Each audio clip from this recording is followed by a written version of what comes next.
Hello, everybody, and welcome back to the PFN Scouting Podcast. I'm sorry that we have not been around, but I just became a father. So, everybody, Feliz Natal, Boas Festas, y Feliz Ano Novo, which is Merry Christmas, Happy Holidays, and Happy New Year. Because I missed all three of them on the podcast, and I'm trying to practice my Portuguese. But before we get started, I have to ask, Ian, how are you doing today? I'm doing good, man. I'm happy to be back. You're flexing that Portuguese. I like it. I like it. Making great strides there. It's been good. It's been, a lot of changes on the draft sphere since we were last on. I know a lot of declarations. The class is kind of coming into focus. But no, I got to turn the tables on you. I got to ask, how are you doing? Are you getting enough sleep? Are you enjoying yourself? What's the lowdown here? Surprisingly enough, I am getting enough sleep still. We set it up so she's kind of taking the early shift at night, where from like 9 o'clock until 3 a.m., it's kind of on her. And then from 3 a.m. on, it's me. She already stays up until like midnight anyways. So the like midnight to 3 is like her time to wake up. But he's sleeping, for a good 3-4 hour stretch usually during the night. He's absolutely inconsolable when he wakes up because he's so hungry. He just screams. But that's what a newborn does. And I am getting used to that. The biggest transition for me will be getting back to work and getting into that flow on top of trying to be a father. So that is going to be very interesting to see how that shakes out. But let's get to some of the declarations. Is there one? And we have no plan for today, guys. We have absolutely no plan. I just want you guys usually we're really good. We got a whole doc. We like, hey, what are our ideas today? What's the Not today. Yeah, no, we're just going full stream of consciousness. So it's fun. Is there a declaration that surprised you the most, but in a good way? In a good way, I would say generally a good way. Yeah, the uncertainty is where he's going to land exactly on the board and what team, but Cameron Ward declaring was very surprising to me. I think definitely this QB class needed it, because you look at those QBs after you got May, you got Williams, you got Jaden Daniels, who's kind of emerged as the likely QB3. Penix, if the injuries check out, I mean, that dude is insane. We saw it against Texas. Bo Nix, I'm a big fan of what he has to offer too, as that distributor with those creationary tools. But after those guys, right, it's a little sparse, it's a little thin, right? So we were kind of hoping for, you got Michael Pratt from Tulane, you got Spencer Rattler, who I imagine teams are going to be high on with the upside, but I feel like we needed one more guy in that day 2 tier. And I think Cameron Ward has the talent to enter that. Now it's just, how are the interviews going to go for him? How's the pre-draft process going to go? But the dude has insane talent. We saw that many times this year, where he's just racking up yards, making insane tight window throws with that arm talent and precision. And the creation ability is there for him too. So I think surprising in a good way, adding to the depth of the QB class. And I think if you want a guy who has the tools to invest in and be a potential future starter, there's another guy to add to the list in Cam Ward. So that was the one that surprised me the most. I know you've been catching up on it too. Any other ones that surprised you in a good way? I think that there was a name that really caught my eye immediately when I was looking at the list, and it was Maurice Liufau. Liufau? Is that how you say it? Liufau, I believe. Name. Yeah. Yes, Maurice Liufau. I did not know almost anything about him. And my buddy Tyler Browning got me on him. I actually watched a little bit of him the other day. It was just a surprise, because I honestly did not know. I knew nothing about him as a prospect. And when we go through and we do these things, like, we obviously have a lot of guys on our radar, but there are guys just in doing this that slip through the cracks. And for me, he was one of the guys that slipped through the cracks, and I wish that he wouldn't have, because I think that he's a really good player. So it's going to be interesting to see kind of where he shakes out in this linebacker group. Not a ton of underclassmen declarations so far in the linebacker group. You're looking at Jeremiah Trotter Jr., Leo Fau, Cedric Gray, and Edrin Cooper right now. So it'll be interesting to see how that class kind of shakes out. Yeah, we don't know what's going to happen with Deontay Lawson yet. I don't know if he's made an announcement or not, but we know I think Danny Stutzman returned to school, Barrett Carter returned to school. So that position in particular kind of hemorrhaged a little bit. There's a little bit lacking depth. So I think there's a lot of sleepers to be excited for, like Indiana's Aaron Casey, for example. I do think as we get farther into the draft process, we're going to see more of those guys start to become unearthed. But, in the meantime, not a ton of depth. I think Liu Fao had a Senior Bowl invite and accepted it, so we'll get to see him there, how he fares in coverage against running backs. But on tape, his physicality coming downhill is definitely one of the really enticing parts of his game. And if you're a linebacker, right, that's kind of central. You want them to be physical at the point of attack. So it's going to be fun to see what he does. I had a thought that was on the tip of my mind and I forgot it. And my thought with him going to the Senior Bowl is that's going to be huge for him because we already know what he does well, and what he does well doesn't really show up at the Senior Bowl. It's not really what happens at the Senior Bowl, going through drills and stuff like that. It'll be about the reactive athleticism and coverage. It'll be about, the pass rushing and what he's able to do against the tight ends and the running backs in those 1v1 situations. So will definitely be interesting to see that. We got Chop, we got Dallas Turner, we got some of the big names here on edge that we really needed. Nate Wiggins, a guy, Kalen Carson, Kalen King. So we got some big names at cornerback as well. Are there any surprise returnees for you that kind of shocked you? I know one early on was Princely Uman Midlin. Both of us were really high on him, and he ended up going back. One that just happened yesterday, I think, was Ohio State defensive tackle Tyleek Williams. I had him as my DT3. Yeah, you liked him a lot. And he ended up returning. So that's a big boost. I'm surprised that he returned and Michael Hall declared. Yeah, yes. And I like both guys, but to me, Tyleek Williams, 6'3", 320, the all-encompassing alignment versatility, and this was his best year yet. I mean, he was phenomenal. 10 tackles for loss, 3 sacks, and I think he was even more disruptive than that stat line led on. So I think if there was any time to sell high for him, it was this year. But now he's going back. Ohio State's losing Marvin Harrison Jr., got some uncertainty at quarterback, so I don't really know what the upside is there, but at the same time, you can't speak for these guys and what their decision. He's enjoying himself, at the collegiate level, wants to get his degree, no qualms from me there. But selling high, it was interesting to see him go back and Michael Hall declare for sure. Yeah, and maybe at the end of the day, the committee just gave him a round 3, round 4 grade, and he thought that he deserved better or could do better if he stayed another year. So that's always a decision that is a tough one for a lot of these guys. But I do think with NIL, the ability to make a little bit of money at the college level, I do think that we will see more of those fringe, day 2 guys start to go back to school more often to try to help themselves out and make a little bit of money in that final season of college football. I thought it was funny.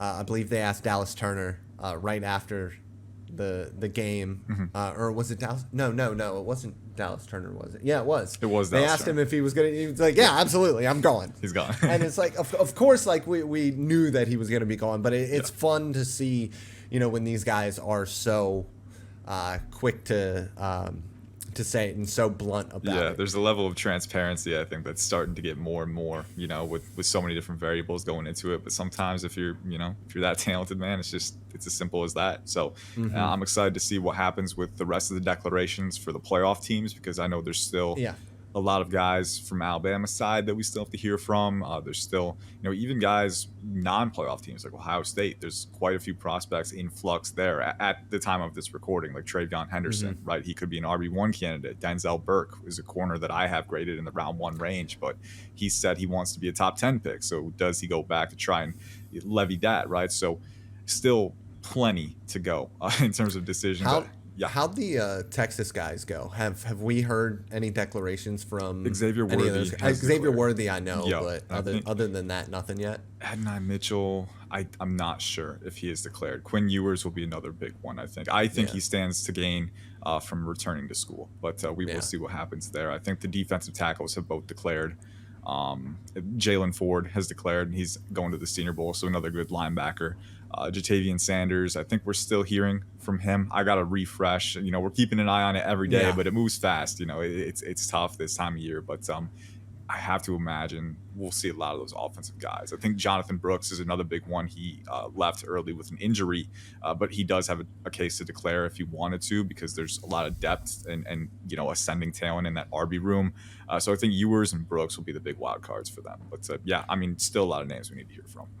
Speaking of running back, perfect transition. I was going to ask you about the running back position. Who are you most excited? Because running back is a position where the earlier you get out of school, the better. You're taking less hits. You've accumulated less touches overall. Is there anybody that you're really excited about in this group? I know that we've talked all year, about guys like Bucky Irving. We've talked about Estime and Trey Benson and Will Shipley. I know that you were a huge Will Shipley fan in the preseason draft process. How are you feeling about him now? Still feeling good. I think, it was a little concerning that he had trouble with durability at times this year, Yeah. and he left the bowl game early with a knee injury. Luckily, he won't need surgery for that, so that's good. I think at the end of the day, I really like, I don't spend early, like first round capital on running backs usually, right? Like there's always exceptions, like Bijan Robinson was just insane Mm-hmm. last cycle. Jameer Gibbs was also insane, and they both kind of proved it in their first year. But usually I'm not going to consider them until day two. So day two, early day three, if I can find a well-rounded high utility back in all phases, I'm really going to like that. Will Shipley to me is that guy. I think he's one of those guys, not the biggest guy, around 5'11", 210, I think, but he's got decent play strength for his size. I think really enough burst, enough speed. For me, the hip fluidity has been really impressive for him from day one. The ability to kind of recalibrate his attack angles at will, in the heat of the moment in plays, and kind of adjust that, and then having the vision to kind of capitalize on that too. Very good, versatile receiving threat and a capable pass blocker too. So I think that versatility, that all-around rushing utility is really going to help him out. I think the durability is going to be one of the only questions for him. Mid-round, late day two, still very much, on that train. Is there a day three guy that really has your eye that has declared? There's a few, man. I feel like that's where the value of this running back class is going to come, because there aren't a lot of guys that you're head over heels for in the day two Yeah. range. Like, I really like Trey Benson. I do think there's guys Yes, who me you can too. rely on as volume backs and potential starters for sure. I think Trey Benson is one of those guys. He will probably be my RB1 if Henderson returns to school. Audric Estime, I think, is still kind of underrated in that regard. I do Mm-hmm. think he's primarily a volume back, but he does have the speed to take those runs to the house if he gets into space. He has flashed really nice receiving upside, even though he doesn't quite have the same amount of production in that phase. So I do think there's a lot of upside there, but if you're looking for value, right, and this has been true for a long time. We see Kyron Williams breaking out with the Rams, right? If you can find a very good back on day three and put him in an optimal situation, like that is the value equation at RB. So looking at this class in particular, I think, and this guy will probably go to day two. A few names that come to mind for me: Jalen Wright from Tennessee. Like I said, probably goes to Mm-hmm. day two once he runs, because the dude is fast as all get up. But he's another guy who's got great vision. I think he's got great, just a bit efficiency, right? When he has a lane, he hits it and he gets upfield, and he's very good at finishing forward with that contact balance, that play strength. Amani Bailey from TCU is one guy that I think is a little bit underrated right now. 5'8", 5'9", over 200 pounds, really dense, energetic runner. You look at what Isaiah Pacheco has done at Kansas City. Mm-hmm. I look at Amani Bailey, I see really good energy and density, and those are two things that I think are really good for a runner, especially if you're at the second level, finishing forward, making the most of those small creases. He's definitely got that. A few other guys that kind of stand out in that day three range: Isaiah Davis, South Dakota State, could be a really big sleeper, really physical back with contact balance. Again, Kamani Vidal from Troy is one of my favorite, really under the radar guys, but he's another really dense bowling ball of a back, 5'9", 215. But I think he's really explosive out of his cuts too. I think he's a decisive runner, another guy who gets downhill with urgency and efficiency. So I do think there are a lot of names to know in that range. How many are going to get drafted? How many are going to hit the UDFA pool? We'll have to wait and see. But I do think there is value to be had in that phase. Can't wait for UDFA Ray Davis to Yes, absolutely sir. break out at the NFL level. Yes, sir. I love Ray Davis, and I think he'll obviously be you guys drafted, know. man, because he's Yeah. at the Senior Bowl now, right? I believe Senior so. or Shrine? I think he may have accepted a Senior Bowl invite. Okay. I'll have to Okay. double check, but they're Yeah. both great showcases to Mm-hmm. give these guys an opportunity to prove themselves, in front of NFL evaluators. But Ray Davis, I think, has been ascending throughout the entire cycle so far. Hard charging runner, right? Huge Explosive. year. Yeah. And there's other guys too, like Cody Schrader from Missouri, another guy who really made the most of his 1 year at the SEC level. Just Mm-hmm. so much depth in this RB class. I do think the top end range, right? is kind of taking a hit, and if Travion goes back, that's going to be compounded. But the depth is definitely there, so I think teams will be rewarded if they can kind of pick out those gems, those diamonds in the rough. Oh, man. Sorry about all of that. Brock Bowers declared, and absolutely nobody is surprised about that. Are there any because tight end is such a weird position overall, and not a ton of underclassmen usually declare for the NFL draft when it's when they're underclassmen. But is there anybody who really catches your eye? I know you've been a huge Ben Sinnott fan throughout the entire process. I really enjoy Theo Johnson, the Penn State tight end. But is there anybody else in this group? It's tough. It's really because there are a few guys like Lucas Shea from Iowa would have been a guy that I would have staked a claim on, but he ended up returning to school, which I think was a good decision, right? End with a full year, get fully healthy. So I think it's going to be fun to see if he can break that early round range. Ben Sinnott was definitely my guy from the start. Kansas State, I love the versatility, the all-around utility that comes with him. I think he's a really good route runner. I think he's got great hands. I think he's enough of an athlete. You can use him at H-back or, out in the slot, out wide. I think there's a lot of versatility for him if you want to have that flexibility. One guy that's kind of caught my eye, though, recently is TCU's Jared Wiley. He was a Texas transfer and around 6'7", 255, 260, really smooth athlete for his size. Really good separator, really good angle freedom on those route breaks, on slants and digs. But then also has the speed and athleticism to work up the seam, really good red zone threat. I think he had a really high touchdown output this year, I believe. I'll have to go back and check. But, I do know that he's been very productive. After being mainly a backup in his time at Texas, he really emerged at TCU. Smooth athlete, receiving chops, right? One of those guys who can be that seam, red zone, dual threat kind of guy. And I think he had a Senior Bowl invite too, so we'll get to see him work in one-on-ones. But Jared Wiley, to me, is probably one of those bigger sleepers. Terrence Ferguson from Oregon, I do believe he declared. I'm not sure if he's declared yet. I think we're still waiting on that. Correct me if I'm wrong. I'll try and look it up after this. But Terrence Ferguson, if he does declare, another guy who's a very athletic tight end, really physical, really good contact balance after the catch. Really good working off of those scheme touches in the short range, but has the physicality to work through contact in the red zone too. A lot of guys kind of in that day 3 range, again, who could end up being steals for you. So I look at those guys.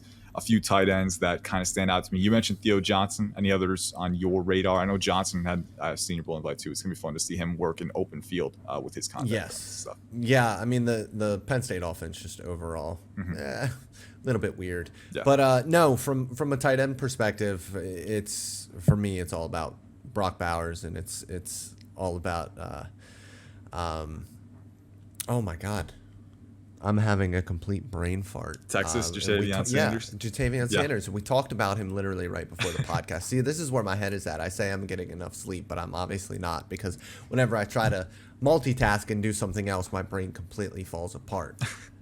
Something that is not falling apart is this wide receiving class. Oh, yeah. It is unbelievable.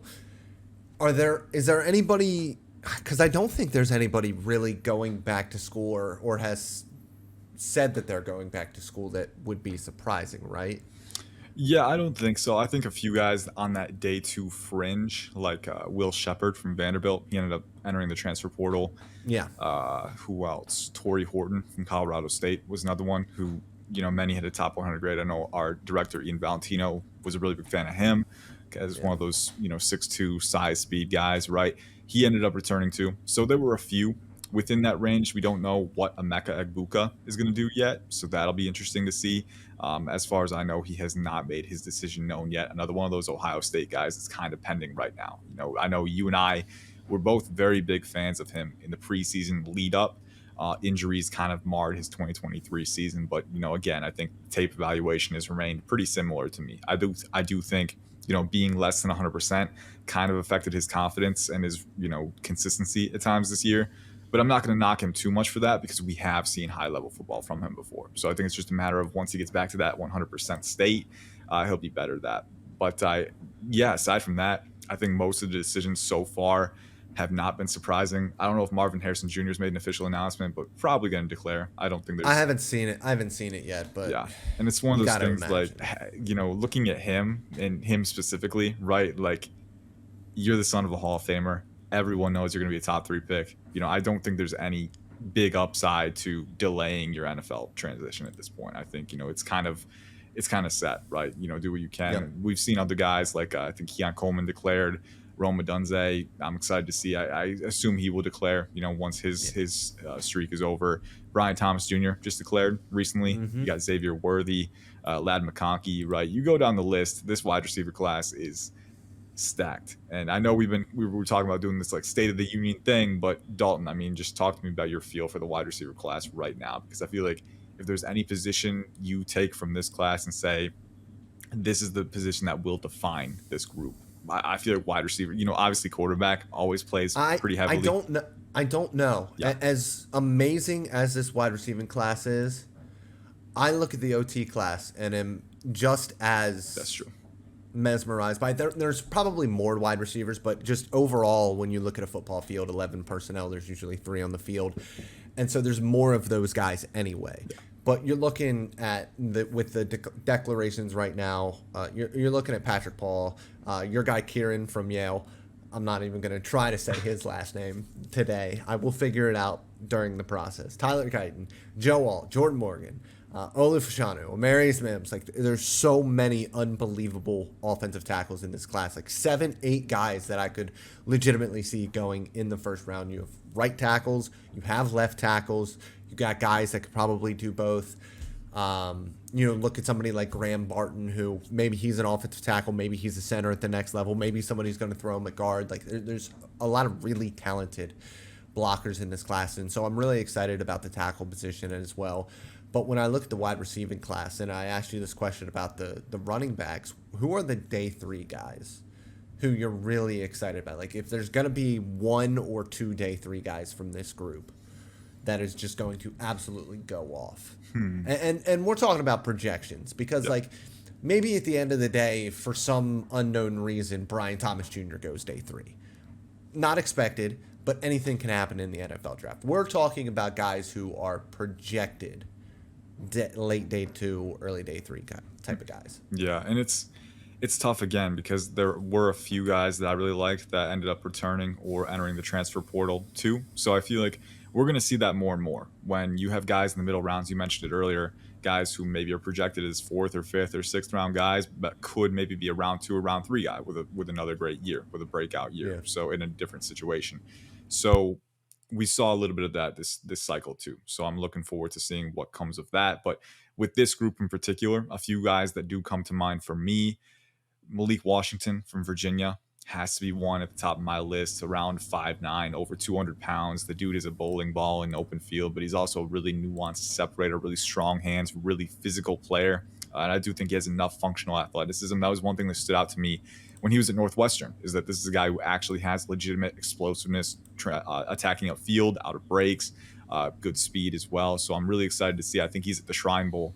So that'll be a great showcase for him to kind of prove his worth as a separator and a competitor. Last year, a guy who really made use of his opportunity there, Demario Douglas, Pop Douglas, ended up really showing out for the Patriots this year. I think he broke the Patriots rookie receiving record. So, that is a stage for those guys to kind of prove that. And I think Malik Washington has that framework. A couple other guys that could be in the day 3 range, maybe they emerge on day 2. Maybe they crack the top 100 range. It's tough to say that because, as you mentioned, there are so many freaking wide receivers in this class. Yeah. At some point, the sheer numbers game is going to push some guys to day 3, right? But that's not an indictment of them. 2 guys that I think will be gems within that range: Jacob Cowing from Arizona, UTEP transfer, and then Ricky Pearsall from Florida. I think Pearsall in particular. Glad you brought up Pearsall. Yeah, tough player, really good speed, but a very good route runner as well, with throttle control, with sync. I think, the catching instincts beyond his frame are very, very good. That's one thing that really stands out on his tape, the contortionism ability. It's second nature for him. It really is. Just getting in the right position, getting his arms and hands in the right spot. The timing of that too, all of those things are very solid on his tape. I think about the 3-level threat framework. I don't think he's an elite rack threat, but he does have legit speed if you get him space to work with. So I think he's going to be one of those guys who, we look back, he was much more complete than we thought in Yeah. that 3-level threat framework. And I think he's going to show that in the Senior Bowl, in the offseason process. Jacob Cowling is another guy who's just very energized, explosive, agile as a mover, twitchy, and that translates both as a route runner and as a rack threat. And he was a reception machine, just a target funnel at both of his locations, right? But I think at UTEP too, he really showed his ability to be a high-flying catching threat too, the vertical athleticism, the ability to rise and attack passes in midair, and again, that contortionism is there with him as well. So I think those are two guys to me that really have translatable skill sets, and if you get them on day 3, I think you're looking at really good value. Anaya Smith might be my favorite football player in the draft. Oh yeah, for sure. He's not the best wide receiver in the world, but he is more than capable enough just as a wide receiver. But they used him very, very much like Sean McVay uses Cooper Kupp in that offense, where using him behind the line of scrimmage as a guy coming across formation and blocking defensive ends and edge rushers. Like, he's just a guy, when I watch his tape, where it's football coaches are going to want him on their football team. Evaluators might be like, is he really super fast? He's definitely a little bit undersized. Is he a wide receiver at the end of the day, or is he a running back? Because he played some running back when he was at Texas A&M as well, multiple years back, but I thought he was pretty good at it at that too. He's just, at the end of the day, he is just a football player. He's a guy that you want to get the ball in his hands. I think that he has return upside, but he's somebody who will do whatever your football team needs. And he did that on a Jimbo Fisher football team. So you get some actual fantastic leadership at the top, and he's a guy who will play his tush off for you. And so for me, like, he's probably my favorite football player in this entire draft class. But you guys already know my love for Xavier Legette. Invited to the Senior Bowl. I'm interested to see what the route running looks like in a one-on-one situation because he is so big. I'm also very, very interested in his height and his weight because he looks big on the football field. He looks huge. But I have also been told by a source that I really trust that he might be closer to 6'1" and 210 pounds. Still a big dude, still a solid wide receiver, but would be much smaller than his listed height and weight at South Carolina. The other thing about that is it doesn't really matter because when he leaps and he high points the football, he is taller than you no matter what because he has great leaping ability. And he is one of the few guys that can legitimately catch the ball at its very highest point. So somebody I'm very, very excited about, obviously, going to the next level. Yeah, I was gonna say we gotta move on because Dalton's gonna talk about him for 5 more minutes, 10 more minutes if we can put a cap on this. Safety is an interesting position because I don't think that there's been a ton of declarations. We have the 2 Miami guys declared. Cole Bishop declared. Thank you. I love Cole Bishop. Seon Vaki. Can we talk about him? Yes, because I haven't watched his tape yet. Yeah. But God, was he a fun football player this year. He is very fun, and he's going to blow the roof off the combine, too. I mean, he was on Feldman's Freaks, but so fast. Dude, he's explosive. So he's fast. I mean, the dude just has a jetpack on. That's the best analogy you can use. I mean, just every time it's instant propulsion. I don't know if I play him at safety or running back at the next level. I'm not sure because I watched some of his safety tape ahead of my most recent mock draft. I think angles are still kind of an issue for him.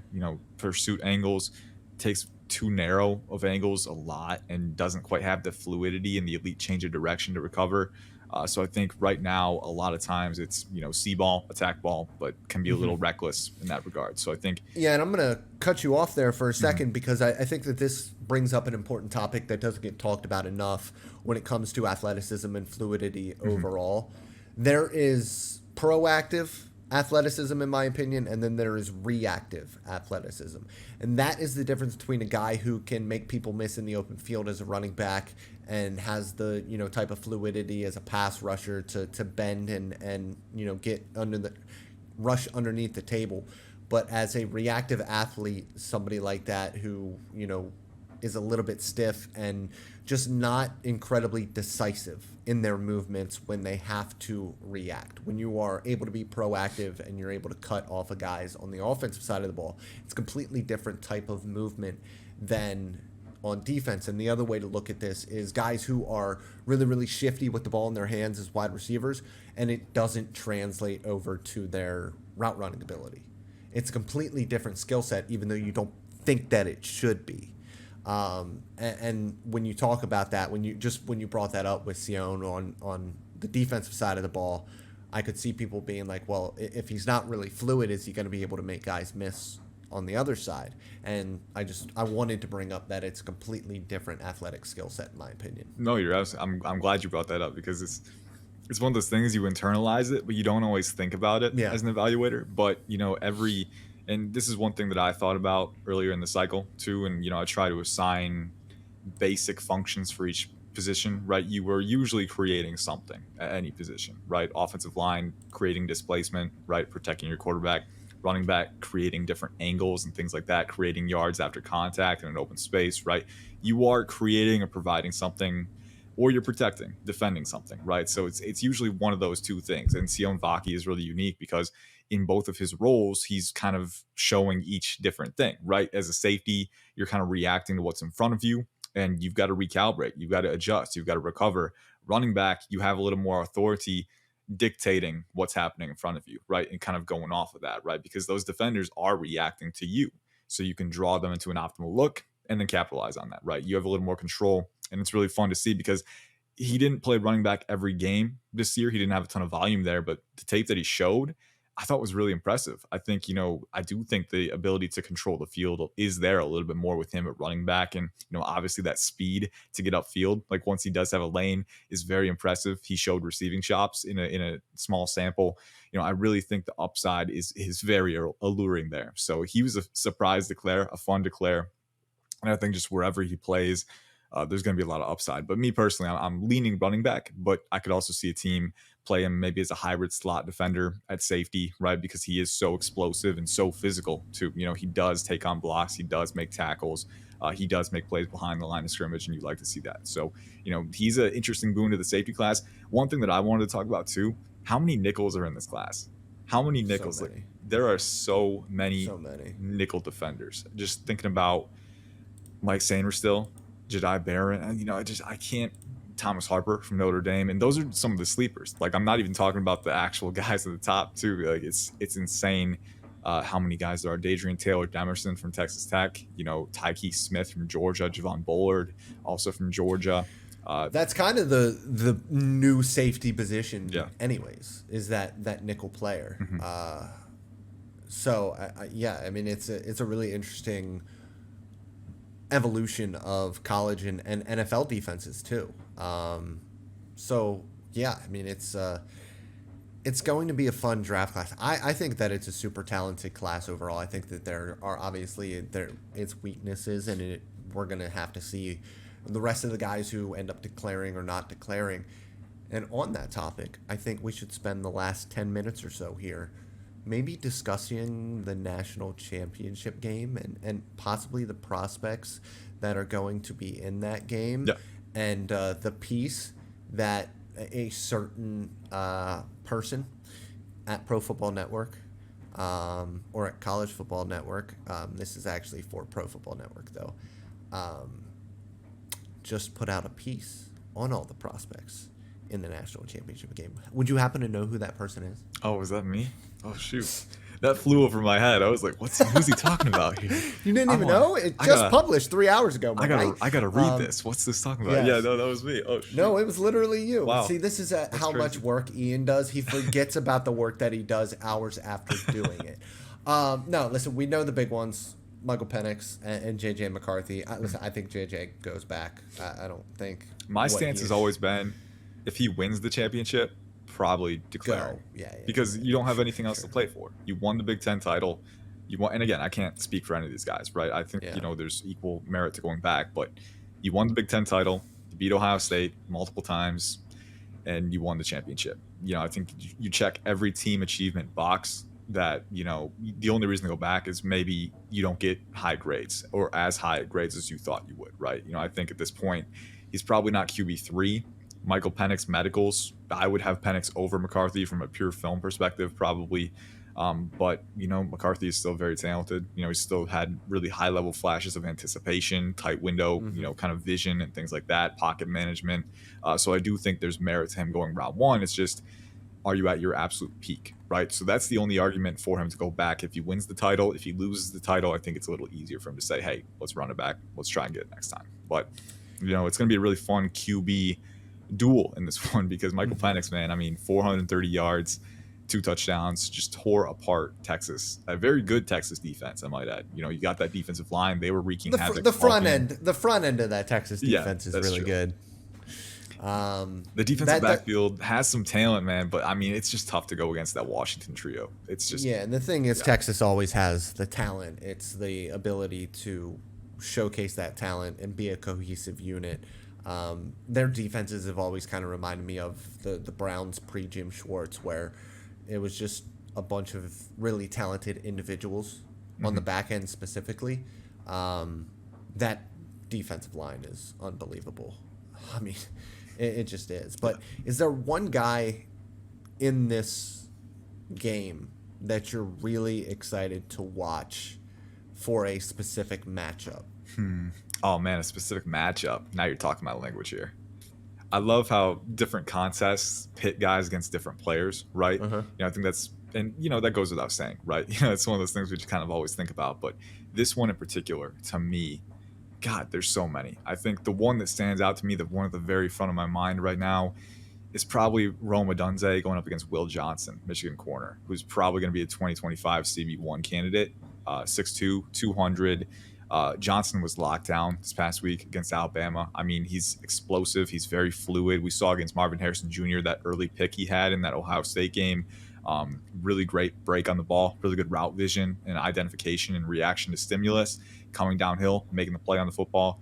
So he's got the length, he's got the physicality. A lot of times it's just kind of maintaining discipline with his positioning at the catch point, and that was one thing that Harrison beat him a couple times at. Just kind of getting a little too hasty, right? But Will Johnson, to me, has all of the talent to be a lockdown cornerback, to be an absolute CB1 top 10 prospect in 2025.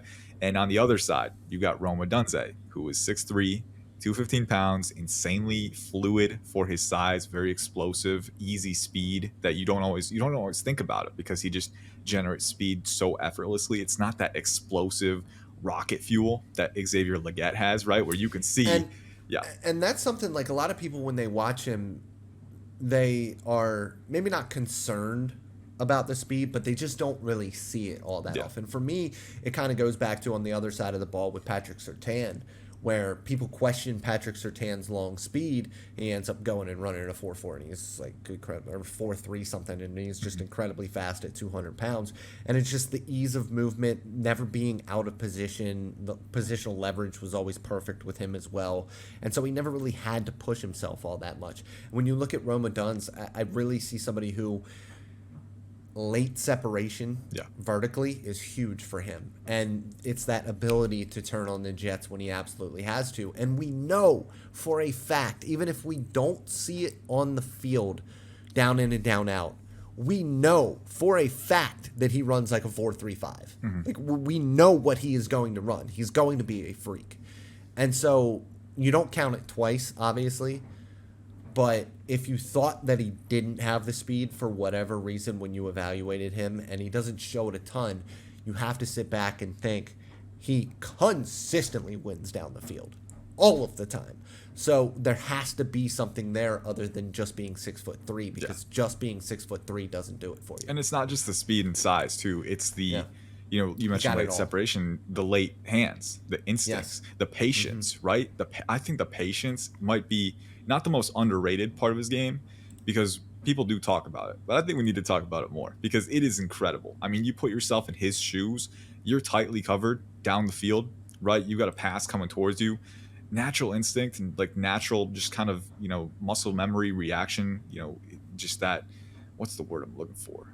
The reflexes. Like I was thinking about the hammer hitting your knee, like the doctors, reflexes, right? It's so easy for that to come in and think like, oh, I got to get my hands up because the ball is coming, right? But if you get your hands up too early, you're keying in the DB, and then he gets Yep. his hands up too, and then next thing you know, that ball is going elsewhere because you were a little too hasty. You weren't patient enough. I think the patience, it's not just a matter of timing. It's really a matter of discipline. Like understanding, yeah, I got to get my hands up at some point, but if I go too early, then this is going to be a deflection. So I can't play into his hand. And Adunze is so good at staying patient without fail every single time. I mean, one of the most consistent at that. You don't know when the ball is coming because he does not give you an inch. He's got that poker face, man. And I love that part of his game down the field because it just puts everything together, right? What good does route running and fluidity and size and speed get you if you can't finish a rep, right? But Rome Odunze is so good at just playing each rep through its conclusion with that patience, that discipline, that composure, that body control, and it really just puts the cap on his game. I know we talk about this wide receiver class. Marvin Harrison Jr., clear wide receiver 1, right? Malik Neighbors would probably be wide receiver 1 in any other class. But the more I watch Adunze's game, I think he's kind of in that tier 2. For me, he's that wide receiver 2B, right? He's one of those guys, man. And I'm really excited to see what he can do in this game because we mentioned it with Will Johnson, just playing the ball at the catch point is just one of those things. He's clearly a playmaker. He's got 6 interceptions and 7 pass deflections over the past 2 years. Clearly has that gene, but does he have the discipline to win those 50-50 balls and kind of not be outsmarted by Adunze, right? I think he's a young player. I think he's going to get bit a few times, but if you're looking for a blue chip to blue chip talent matchup, that is what it is in this game. Yes, something that I'm really excited for in this game. Also, I love safety play. We all know this. Rod Moore against that vertical passing attack of Washington, I think it's going to be a huge one for me. Also, the Jabbar Muhammad hype train is at 1,000,000 miles an hour right now.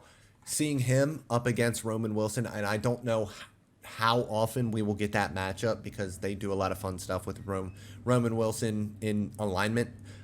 So it'll be interesting to see what happens there and how often they go up against one another. But that's another potential prospect matchup in this game. But in the same vein as Anais Smith, Blake Corum has quickly become one of my favorite players in college football. The toughness that he displays is outrageous. Doing a post-game interview with blood just drenched on his face with the loose skin pointing out. I mean, there's a football player. An absolute warrior. And I don't know where he's going to go in the NFL draft. But, man, he is just a ton of fun as a football player. I think I underrated him earlier in the process because, age is one thing that maybe I'm a little bit too much of a stickler for at RB. And I wonder now at running back with the way that the league looks at the position, if they know going into it, hey, this guy, he's going to be a one-contract guy. And that's just the way that it's going to be. And I think that with that, what's it matter if he's going to be 28 at the end of the contract? Do you know what I mean? So for me, I don't know if age, especially in prospects who are going to go later day 2, early day 3, I don't know if that matters as much anymore. And you look at how hesitant teams are to dish out high value contracts, right? Like if you can just get one rookie contract from them and then move on and let them go somewhere else, like, teams will look out for that, I think. And on the other side of the ball, Dylan Johnson, somebody who has absolutely exploded this year. And I liked his tape at Mississippi State before he went to Washington and has done even more since leaving Mississippi State and that wide open pass your tail off offense in the air raid. So, yeah, I mean, just obviously it's the national championship game. There are a ton of prospects in this game. So, yeah. Yeah. Any closing words on the 2024 NFL draft class? I know we're almost out of time here, but this was kind of our State of the Union. So any closing thoughts before we wrap it up? It's a good class. It's a fun class. I've really enjoyed getting back into the NFL draft here. I'm really excited to dive into more of the interior offensive line play. And I don't say that as a lie. I am excited about that. I'm excited about watching running backs. I am just excited that the NFL season is almost over, and we are almost to our pride and joy, which is the NFL draft. And with that, I think that we can close it out unless you have anything to say. Nope, I'm in the same boat, man. We are almost in the home stretch here. January, March, February. I forgot February for a second, but it's there. And then April. This is our home stretch. This is our Super Bowl, and we are so excited for all of you to join us along the ride. We're gonna be. Don't know if we're gonna have a podcast next week. I will be out of town, but after that, we will be back every week, and we will be churning ahead. So appreciate you all. Until then. And as always, guys, I love you. Goodbye.